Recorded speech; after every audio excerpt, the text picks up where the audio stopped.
ఏం చేస్తున్నావు? మీకోసమే టీ పెడుతున్నానండి. అంటే పుట్టింటికి వెళ్ళొచ్చావుగా, మీ అమ్మ ఏం పెట్టింది? మొన్ననే మనం బిజినెస్ పెడదామా అంటే డబ్బులు సర్దుబాటు చేసింది కదా అండి. ఇప్పుడు తన దగ్గర ఏమీ లేవు. మళ్ళీ వచ్చే పండక్కి ఏదైనా సర్దుబాటు చేస్తుందేమో. కనీస ఖర్చుల కోసం కూడా 25,000 పంపించలేదా? ఈసారి దసరాకి ఇస్తానని చెప్పిందండి అమ్మ. ఈ దసరా వరకు ఇక్కడ ఉండి ఏం చేస్తావు? ఓ, ఏమండి, మీకు ఈ విషయం తెలుసు కదా, తను నా పెద్దమ్మ. నన్ను కనకపోయినా కన్న కూతుర్లా పెంచి పెళ్లి చేసి పంపించింది. ఇలా చీటికి మాటికి డబ్బులు అడగడం కరెక్ట్ కాదు కదా అండి. అవునా? ఈ విషయం నాకు తెలియదే. 20 ఎకరాల పొలం రైతుకి సంబంధం వస్తే కూడా మా బిడ్డకి పొలం పని చేసే అతను వద్దని చెప్పి ఏరుకోరి బాగా చదువుకున్న అతనికి ఇచ్చి పెళ్లి చేయాలని మిమ్మల్ని ఇచ్చి పెళ్లి చేసింది మా అమ్మ. నాకు ఇప్పుడు అర్థమైందండి, చదువుకున్న ప్రతి ఒక్క వ్యక్తి సంస్కారవంతులు కాదని. గొప్ప మనసుకి చదువుకి సంబంధం లేదని నాకు అప్పుడు అర్థం కాలేదండి.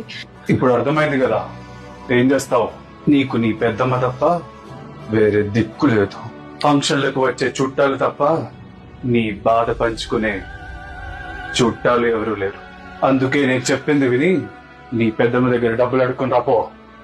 కరెక్టే అండి, నన్ను చూసుకునే వాళ్ళు ఎవ్వరూ లేదు, కానీ నన్ను నేను చూసుకోగలను.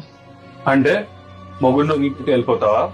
పెళ్ళం డబ్బుల కోసం ఆశపడే మొగోడు దగ్గర ఉండడం కంటే వెళ్ళిపోవడమే మంచిది కదా అండి.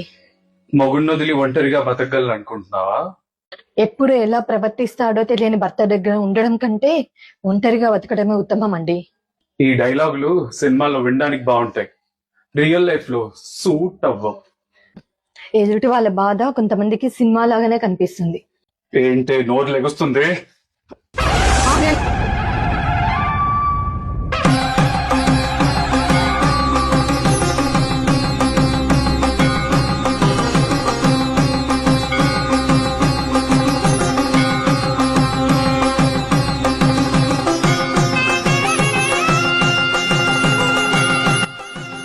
చెప్పు తెగిపోతుంది, జాగ్రత్త.